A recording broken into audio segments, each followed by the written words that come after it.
தற்போது ஒரு அண்மை செய்தி. அதிமுக பொதுச் செயலாளர் எடப்பாடி கே பழனிசாமியின் தேர்தல் பிரச்சார சூறாவளி சுற்றுப்பயண திட்டத்தில் சிறு மாற்றம் செய்யப்பட்டுள்ளது. கூடுதல் விவரங்களுடன் இணைகிறார் தலைமை செய்தியாளர் ஜெயக்குமார்.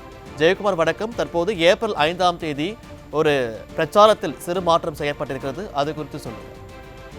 கண்டிப்பாக பாலாஜி, அனைத்திந்திய அண்ணா திராவிட முன்னேற்ற கழகத்துடைய பொதுச் செயலாளரும் சட்டமன்ற எதிர்க்கட்சித் தலைவரும் முன்னாள் முதலமைச்சருமான புரட்சித் தமிழர் எடப்பாடி கே பழனிசாமி அவர்கள் நாடாளுமன்ற தேர்தல் மற்றும் அந்த 2024 தொடர்ந்து அதிமுக தலைமையிலான அதிமுக நாடாளுமன்ற வேட்பாளர்கள் மற்றும் கூட்டணி கட்சியுடைய நாடாளுமன்ற வேட்பாளர்களை ஆதரித்து தீவிர சூறாவளி பிரச்சாரம் மேற்கொண்டிருக்கிறார்கள். அதாவது ஒரு சிறு மாற்றம் இந்த சூறாவளி சுற்றுப்பயணத்தில் மாற்றம் செய்யப்பட்டிருக்கிறது. 5/4/2024 13/4/2024 இந்த 2 நாள் சுற்றுப்பயணம் மாற்றம் செய்யப்பட்டிருப்பதாக அனைத்து இந்திய அண்ணா திராவிட முன்னேற்ற கழகத்தினுடைய தலைமை கழகம், அதாவது அதிமுகவுடைய பொதுச் செயலாளருடைய ஒப்புதலோடு வெளியிட்டிருக்கிறது. அந்த அறிவிப்பில் 19/4/2024 அன்று நடைபெறவுள்ள நாடாளுமன்ற மக்களவை பொதுத் தேர்தலில் அனைத்து இந்திய அண்ணா திராவிட முன்னேற்ற கழகத்தினுடைய சார்பிலும் அதன் தலைமையிலான கூட்டணி கட்சிகள் சார்பிலும் போட்டியிடக்கூடிய வேட்பாளர்களை ஆதரித்து அனைத்து இந்திய அண்ணா திராவிட முன்னேற்ற கழகத்துடைய பொதுச் செயலாளரும் சட்டமன்ற எதிர்க்கட்சித் தலைவரும் முன்னாள் முதலமைச்சருமான புரட்சித் தமிழர் எடப்பாடி கே பழனிசாமி அவர்கள் சூறாவளி சுற்றுப்பயணம் மேற்கொண்டிருக்கிறார்கள். அந்த பயணத்தில் 5/4/2024 மற்றும் 13/4/2024 ஆகிய தேதிகள் சுற்றுப்பயண திட்டம் மற்றும் அதனுடைய சிறு மாற்றங்கள் செய்யப்பட்டிருப்பதாக தெரிவிக்கப்பட்டிருக்கிறது.